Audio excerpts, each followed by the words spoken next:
गोरी गोरी देखो, मेरे पापा कल मेरे लिए दिल्ली से ये न्यू मेकअप किट लेकर आए हैं। रानू, ये मेकअप किट तो बहुत सुंदर है, मुझे जरा दिखाना।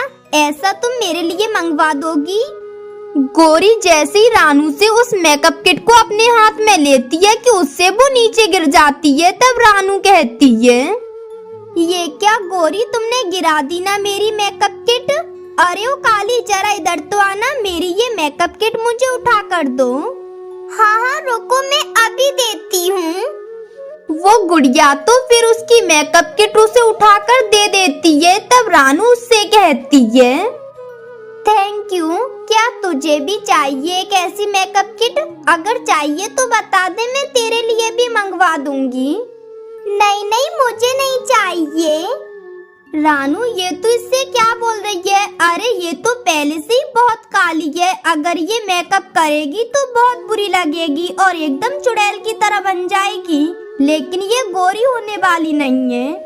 ये कहकर वो दोनों तो हंसने लगती हैं। तभी उनकी क्लास टीचर भी क्लास में आ जाती है और वो बच्चों से कहती है, सुनो बच्चों, आपके लिए एक बहुत अच्छी न्यूज है। वो क्या है ना, अब 26 जनवरी आने वाली है ना, तो 26 जनवरी पर हमारे स्कूल में जंगल के राजा जी आएंगे, तो हमारे स्कूल में ब्यूटी कंपटीशन होगा।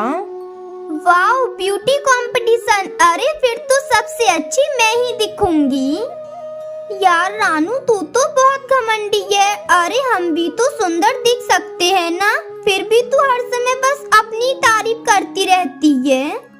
नहीं नहीं, तुम भी अच्छे दिख सकते हो। अब देखो, मैं अमीर घर से हूँ तो मेरे मम्मी पापा तो मेरा मेकअप ब्यूटी पार्लर में करवाएंगे, मेरे लिए सब सामान भी ले आएंगे, तो मैं तो बहुत सुंदर लगूंगी। और मैं तो हूँ भी बहुत ज्यादा सुंदर। तुम तो उस काली कलूटी गुड़िया की तरह काली हो। ये सुनकर तो गोरी को बहुत गुस्सा आता है, पर वो उस वक्त रानू से कुछ नहीं कहती। जब स्कूल की छुट्टी हो जाती है तो गुड़िया भी रोते हुए अपने घर चली जाती है।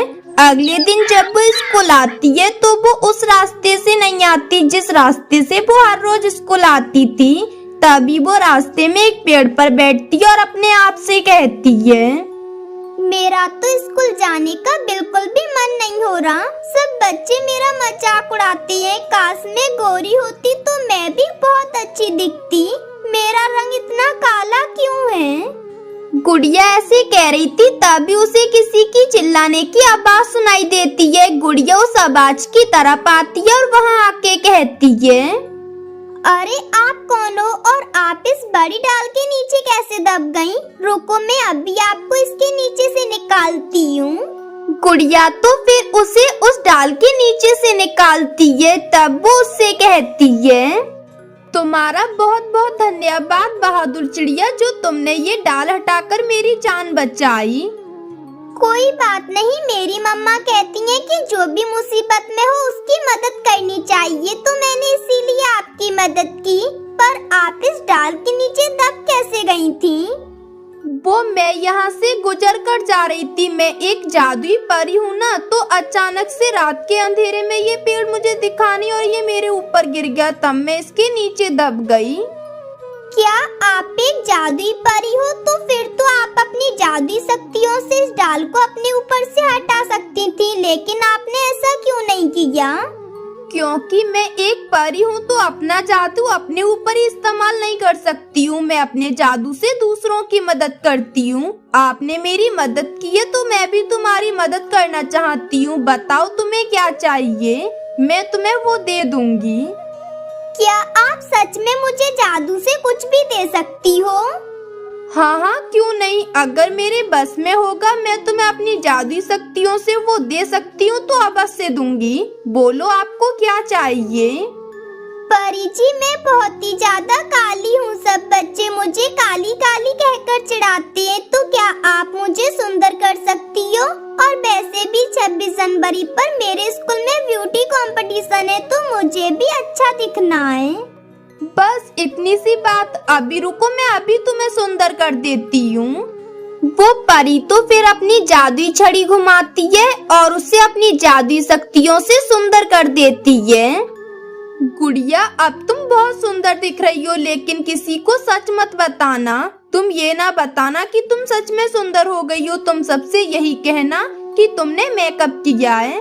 अच्छा, और हाँ, जब भी तुम्हें मेरी जरूरत पड़े तो 3 बार आवाज लगाकर मुझे बुला लेना। परी जी, आपका बहुत बहुत धन्यवाद। गुड़िया तो फिर स्कूल में आ जाती है और वो सब बच्चों से यही कहती है कि उसने मेकअप किया है। तब रानू कहती है, मेकअप किया है तो क्या हुआ, लेकिन रहेगी तो तू काली ही ना, क्योंकि तू है ही काली। अभी मेकअप लगाकर सुंदर हो गई है। गुड़िया तो उनकी बात का बुरा नहीं मानती। अगले दिन 26 जनवरी का दिन आ जाता है। तब गुड़िया बहुत ही अच्छे से तैयार होकर ब्यूटी कंपटीशन के लिए आ जाती है और रानू भी अच्छे से तैयार होकर आ जाती है और गौरी भी। गौरी को तो उस रानू से अपने अपमान का बदला लेना था। ये रानू बहुत घमंड करती है ना, मैं आज इसके ऊपर ये खुजली वाला स्प्रे डाल दूंगी, फिर ये बैठकर खुजाती रहेगी और ये ब्यूटी कंपटीशन में हिस्सा नहीं ले पाएगी। ये कहकर वो गौरी रानू के पास आती है और उससे कहती है, रानू तू तो आज बहुत सुंदर लग रही है, पर रानू तेरे इधर गाल पर कुछ लगा है, ला मैं साफ कर दूं। कुछ लगा है मेरे गाल पर? अच्छा तो तुम छुटा दो। गौरी तो फिर जानबूझकर खुजली वाली स्प्रे उसके गाल पर डाल देती है। गौरी, ये तुमने मेरे गाल पर गीला गीला क्या डाला है? वो मैं तुम्हारे गाल से वो छुटा रही थी ना, तो मेरे हाथ में ये स्प्रे थी खुशबू वाली, तो ये गिर गई है, इससे खुशबू आती है। गौरी तो फिर वहाँ से चली जाती है और रानू के मुंह पर तो थोड़ी देर बाद खुजली होने लगती है। तब वो कहती है, अरे बाप रे, ये क्या, मेरे मुंह पर इतनी जोरों से खुजली क्यों पड़ने लगी है? ये क्या हो रहा है? धीरे धीरे रानू के मुंह पर तो दाने दाने हो जाते और उसके बहुत खुजली पड़ रही थी। वो तो अपने पंख से अपने मुंह पर खुजा रही थी और रो रही थी। तभी वहाँ गुड़िया आती है और वो उससे कहती है, रानू तुम क्यों रो रही हो और तुम्हारे मुंह पर ये दाने दाने से कैसे हो रही है? वो रानू तो फिर गुड़िया को सारी बात बता देती है। तब गुड़िया कहती है, तुम चिंता मत करो रानू, मैं अभी अपनी जादुई परी जी को बुलाती हूँ, वो आपका ये चेहरा ठीक कर देंगी, फिर आपकी खुजली नहीं पड़ेगी। मुझे माफ कर दो गुड़िया, तुम कितनी अच्छी हो, तुम्हारी आदत बहुत अच्छी है। मैं तुम्हें फिर भी चिढ़ाती थी, तुम्हें काली गलूटी कहती थी। कोई बात नहीं रानू, ये तो मेरा फर्ज है, और वैसे भी अब तो तुम्हें अपनी गलती का एहसास हो गया, यही बहुत है।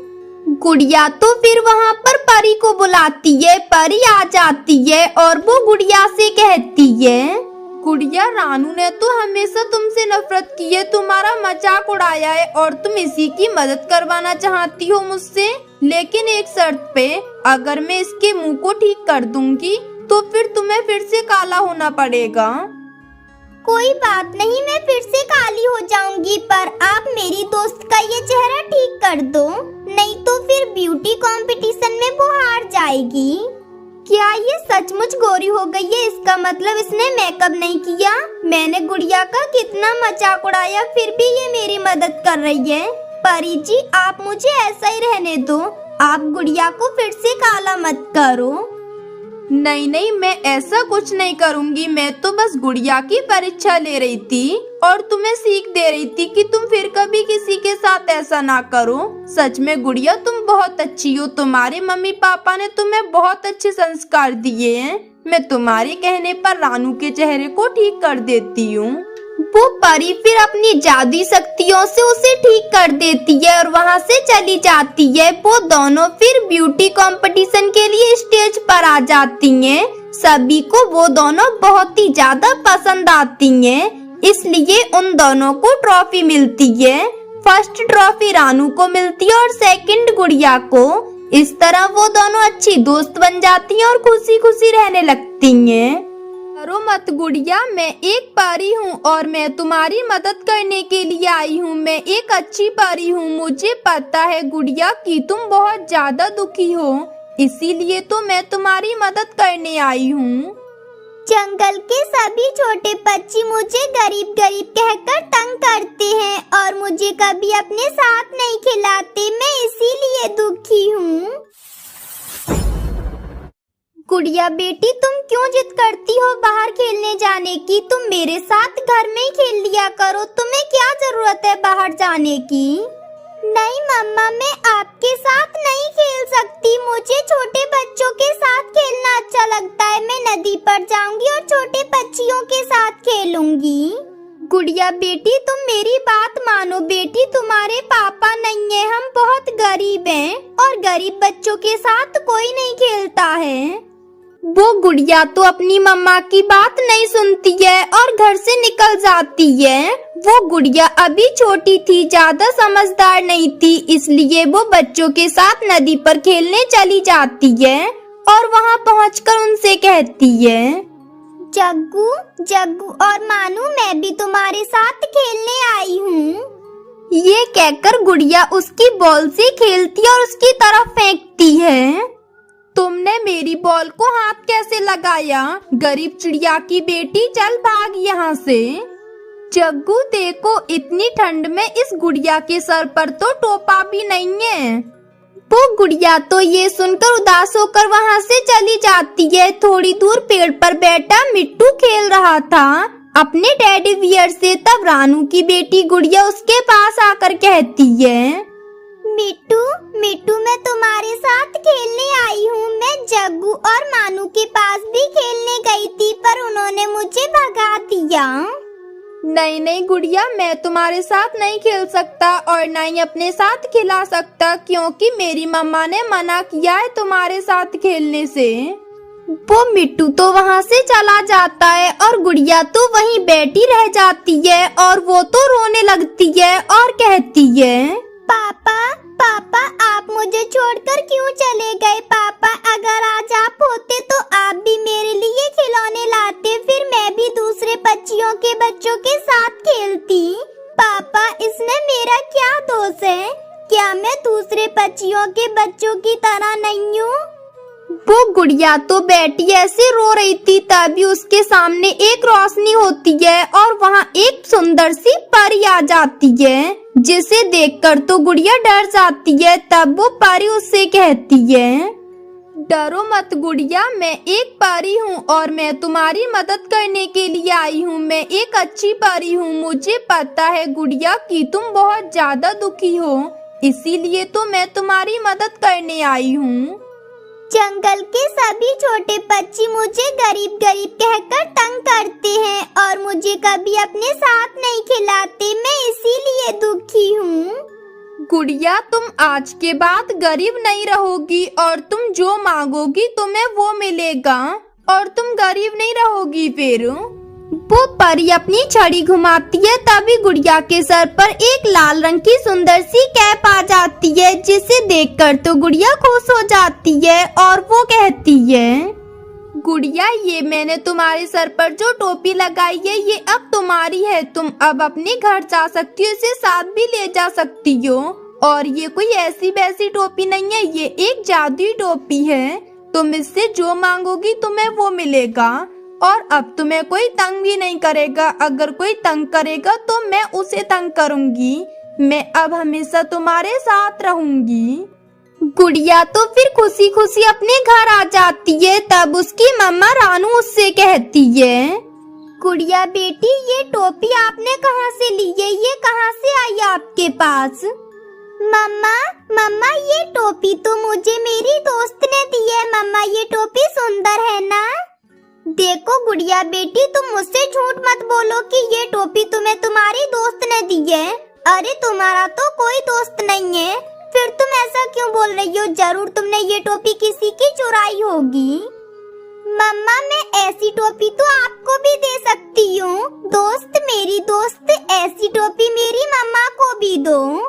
गुड़िया के ऐसा बोलते ही तेज रोशनी के साथ एक टोपी उसकी मम्मा को भी मिल जाती है। तब उसकी मम्मा कहती है, ये सब कैसे हुआ? गुड़िया, जल्दी से मुझे सच बताओ कि ये सब कैसे हुआ?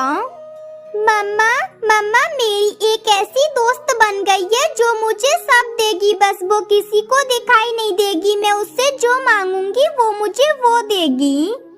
गुड़िया बेटी, अगर ऐसी बात है तो तुम मुझे गर्मा गर्म पकौड़े खिलाओ चटनी के साथ। मेरा पकौड़े खाने का बहुत मन कर रहा है ऐसी ठंड में।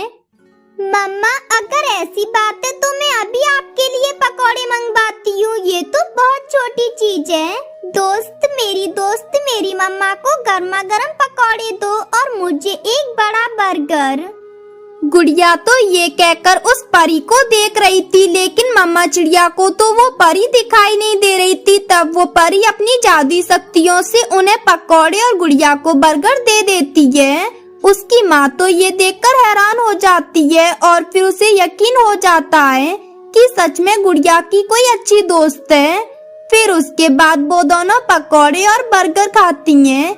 इस तरह अब उन्हें किसी चीज की कोई कमी नहीं होती और दोनों माँ बेटी खुशी खुशी रहती हैं। हे ऊपर वाले, ये सब क्या हो गया? मैंने इतनी मेहनत की और इतने अच्छे से प्याज की फसल लगाई। अब ऐसी बारिश में मैं उसे मंडी तक भी नहीं ले जा सकती। मेरी सारी मेहनत, सारे पैसे बर्बाद हो जाएंगे। ये सब कैसे हो गया? रानू चिड़िया की पूरी प्याज की फसल में पानी भर गया था और उसके अंदर मेंढक थे, वो टर टर कर रहे थे। रानू चिड़िया तो वहाँ बैठी रोए जा रही थी और भगवान को कोस रही थी। फिर वो अपने घर की तरफ चली जाती है। वो अपने घर जा रही थी, तभी उसे वहाँ कौवा और कौवी मिल जाते हैं। चिड़िया, कम से कम ऐसी तेज बारिश में तो अपने घर में बैठ जाया करो। मैं तो अपनी प्याज की फसल को देखने गई थी, लेकिन मेरे खेत में तो हर तरफ पानी पानी भरा हुआ है। चिड़िया, मेरे पास एक उपाय है। चिड़िया तो गौरी की ये बात सुनकर बहुत खुश होती है और फिर उससे कहती है, गौरी बहन, मुझे बताओ, जल्दी बताओ, क्या उपाय है आपके पास? चिड़िया, बहुत अच्छा उपाय है। ऐसा करो, तुम अपनी प्याज की फसल ना मेंढकों को बेच दो। सुना है कि मेंढकों को प्याज बहुत पसंद है। ये कहकर वो दोनों कौवे तो बहुत खुश होती हैं, लेकिन चिड़िया तो उनकी ये बात सुनकर वहाँ से चली जाती है। तब कौवा कहता है, गोरी, अब तो चिड़िया की फसल सारी बर्बाद हो जाएगी और चिड़िया भी बर्बाद हो जाएगी। मम्मा, क्या बात है? आप इतनी परेशान क्यों लग रही हो? मम्मा, अगर कोई बात है तो मुझे बताओ। मम्मा, बताओ ना, क्या हुआ है? गुड़िया बेटी, मेरे पास जो कुछ भी था सब मैंने प्याज की फसल में लगा दिया, लेकिन ये बारिश है कि रुकने का नाम ही नहीं ले रही है। अगर ये बारिश ऐसी होती रही तो मेरी तो फसल सब बर्बाद हो जाएगी। मैं लुट जाऊंगी, क्योंकि खेत में भी पानी बहुत भर गया है। मम्मा, आप बिल्कुल भी चिंता मत करो। आप ऊपर वाले पर भरोसा रखो।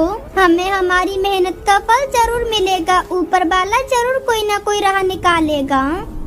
ऐसे ही एक दिन चिड़िया और उसकी बेटी दोनों अपने खेत के पास ही बैठी हुई थी कि तभी वहाँ पर कबूतर आ जाता है और वो उनके पास आकर कहता है, चिड़िया, तुम्हारी भाभी प्याज के पकौड़े बनाना चाहती है, तो तुम मुझे अपने खेत में से जरा 10-20 रुपए की प्याज तो दे देना।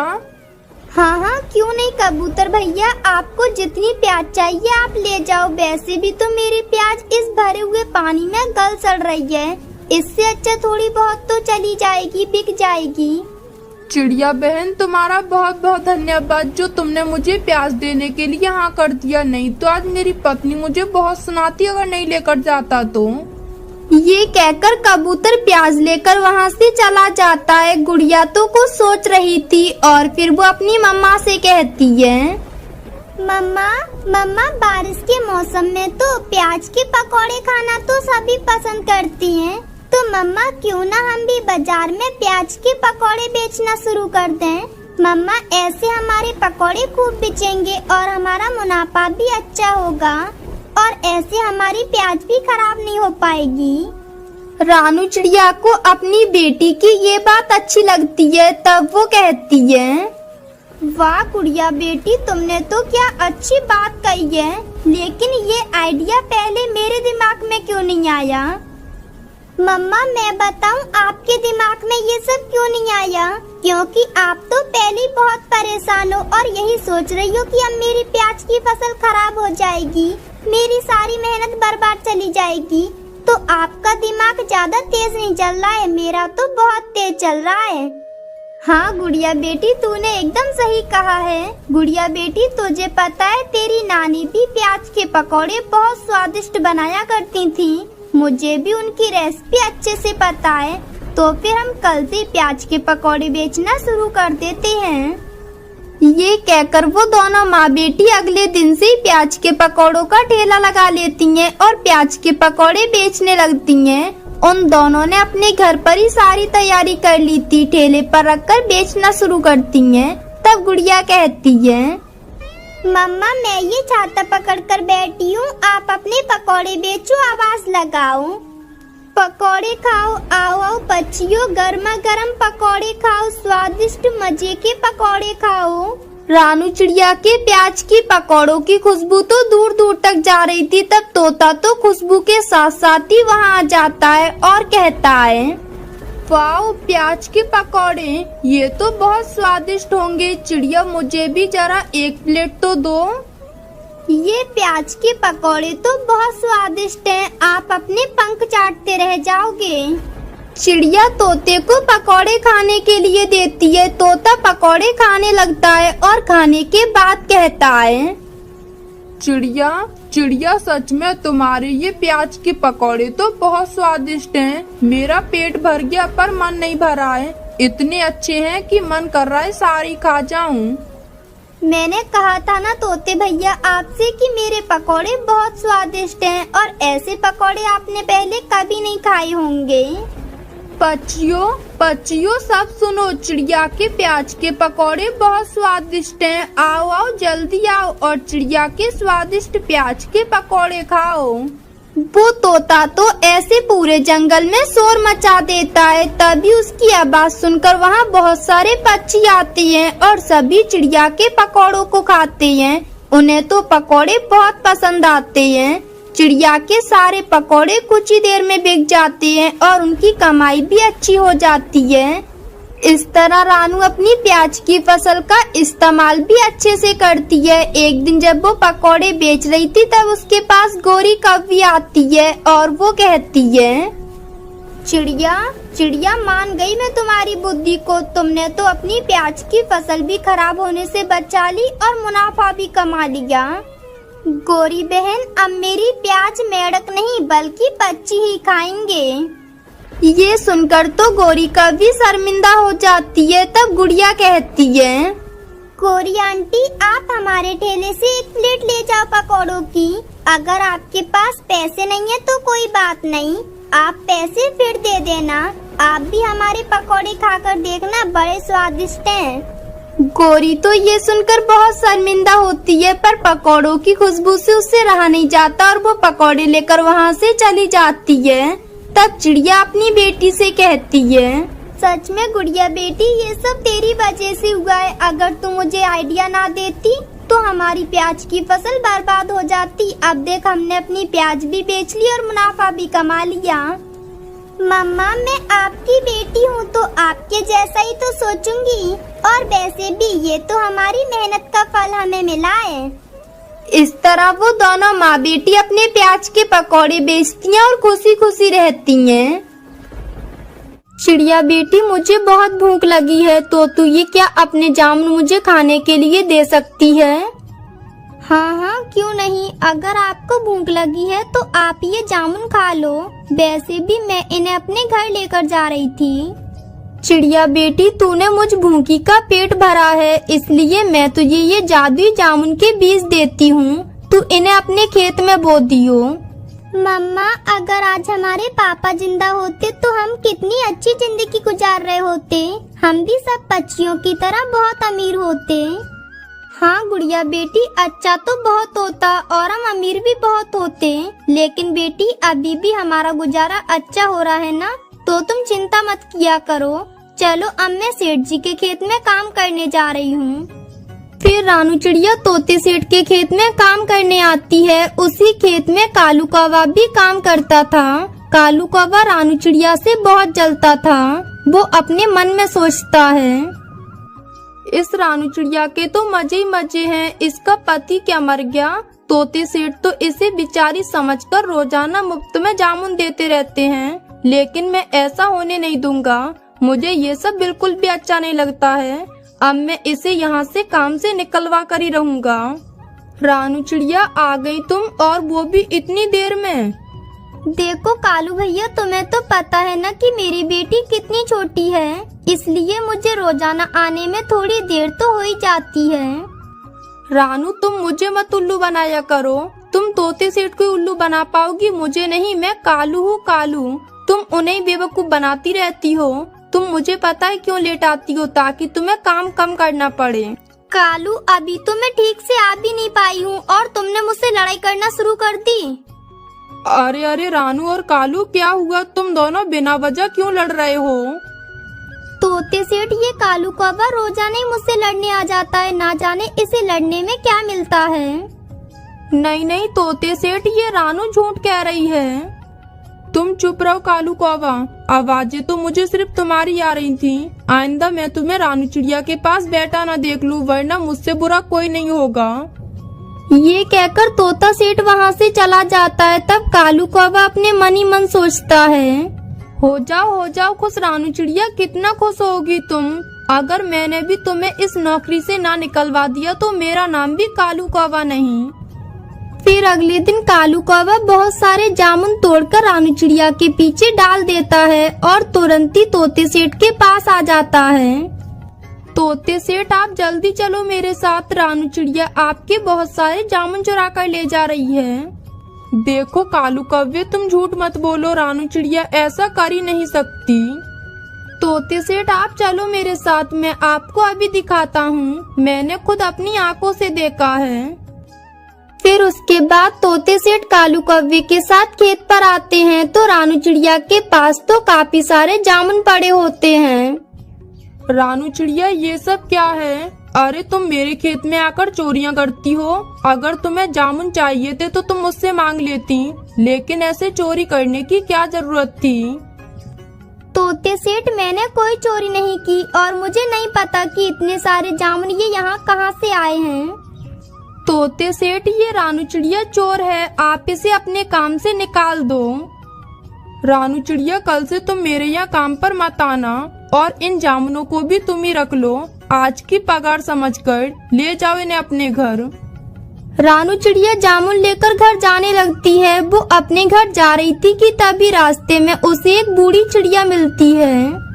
चिड़िया, मुझे बहुत भूख लगी है। अगर तुम्हारे पास कुछ खाने के लिए हो तो मुझे दे दो। मैंने 2 दिन से कुछ नहीं खाया है। हाँ, मेरे पास ये जामुन है ना, आप इन्हें खा लो। तुम्हारा भला हो चिड़िया, तुम हमेशा खुश रहो। फिर रानू चिड़िया अपने घर आ जाती है। मेरे पास अब तो थोड़ा सा ही भोजन बचा है, मैं इसे गुड़िया को ही खिला देती हूँ। फिर रानू अपनी बेटी को वो भोजन खिला देती है और खुद भूखी ही सो जाती है। तभी रात को वो फिर से उसी बूढ़ी चिड़िया को अपने सपने में देखती है। चिड़िया, मैं तुम्हारी इस रहमदिली से बहुत खुश हुई। ये लो चिड़िया, इसमें जामुन के बीज है, तुम इन्हें अपने खेत में बो देना, तुम्हारी जिंदगी बदल जाएगी। बस तभी रानू चिड़िया उठ जाती है। जब वो उठकर देखती है तो उसके घोंसले में वही जामुन के बीजों की पोटली रखी होती है। अरे ये क्या, ये तो वही जामुन के बीजों की पोटली है जो उस बूढ़ी चिड़िया ने मुझे सपने में दी थी। अब मैं जल्दी से जाकर इन बीजों को अपने खेत में बो देती हूँ ताकि मेरे खेत में भी जामुन की फसल उग जाए। फिर कुछ ही देर में रानू चिड़िया वो सारे जामुन के बीज अपने खेत में बो देती है। चलो, अब मैंने जामुन तो बो दिए हैं, अब कुछ ही महीनों के बाद मेरे खेत में जामुन की फसल भी हो जाएगी। फिर एक दिन बीत जाता है। जब अगले दिन रानू अपने खेत में आती है तो वो देखती है कि उसके खेत में जामुन के पेड़ लगे हुए थे और उन पर काफी सारे जामुन भी लगे हुए थे। ये देखकर तो रानू खुश हो जाती है। ये क्या, ये सब कैसे हुआ?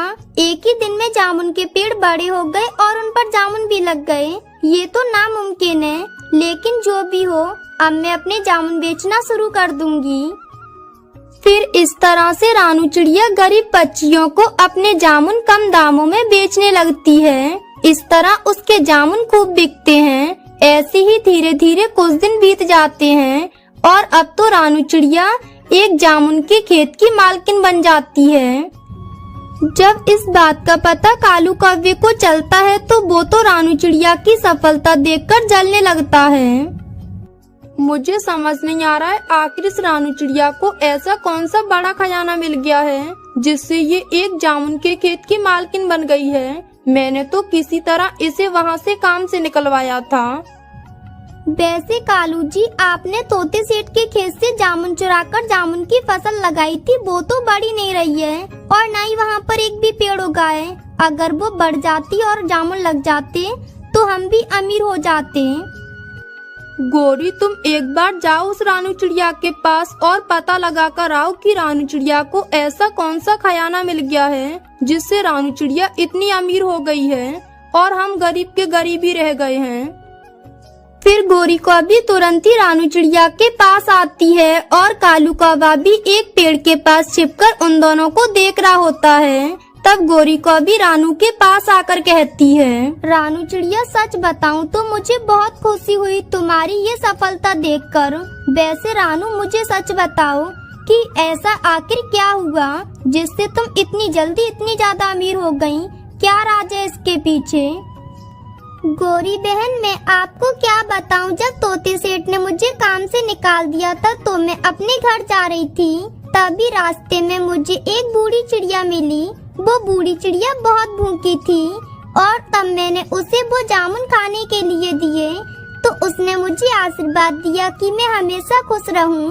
फिर रात को वो बूढ़ी चिड़िया मेरे सपने में आई और उसने मुझे ये जादुई जामुन के बीज दिए और उसने कहा कि मैं इन्हें अपने खेत में बो दूं। ये सब सुनकर जब मेरी नींद खुली तो मैंने देखा कि मेरे घोंसले में जामुन के बीजों की पोटली रखी हुई थी। मैं तो ये देखकर बहुत खुश हुई। फिर मैंने जल्दी से उन बीजों को लाकर अपने खेत में बो दिया। फिर अगले दिन जब मैं सोकर उठी तो मैंने देखा कि मेरे खेत में तो बहुत बड़े बड़े जामुन के पेड़ लगे हुए थे और उन पर काफी सारे जामुन भी लगे हुए थे। ये देखकर भी मैं बहुत खुश हुई। फिर मैंने उन्हें बेचना शुरू कर दिया। अब मैं जामुन बेचकर अच्छे पैसे कमा रही हूँ और बहुत खुश हूँ। वो कालू कौवा बेटा ये सब कुछ सुन रहा था। तब वो अपने मन में सोचता है, ये सब कुछ मेरी वजह से हुआ है। अगर मैं इस रानू चिड़िया को वहाँ से काम से नहीं निकलवाता तो इसे वो बूढ़ी चिड़िया नहीं मिलती और न ही वो इसे जामुन के बीज देती। मेरी गलती की वजह से ये रानू इतनी अमीर हो गई है आज। फिर इस तरह कालू कौवे को अपनी गलती का पछतावा होता है। वहीं दूसरी तरफ रानू चिड़िया जामुन बेचकर खुशी खुशी अपनी जिंदगी बिताने लगती है। दोस्तों, ये थी आज की कहानी और हाँ दोस्तों, इस कहानी से ये सीख मिलती है कि हमें हमेशा मुसीबत में दूसरों की मदद करनी चाहिए। और हाँ दोस्तों, आज का सवाल ये है कि रानू का चेहरा कैसे खराब हुआ था? अगर आपको पता है तो कमेंट बॉक्स में लिखकर जरूर बताएं। और अगर आप हमारे चैनल पे नए हो तो चैनल को कर दो सब्सक्राइब और हमारी वीडियो को कर दो लाइक। और हाँ दोस्तों, घंटी बजाना ना भूलना ताकि नई वीडियो आपके फोन की स्क्रीन पर हो। मिलती हूँ मैं आपको अगली वीडियो में। तब तक के लिए धन्यवाद।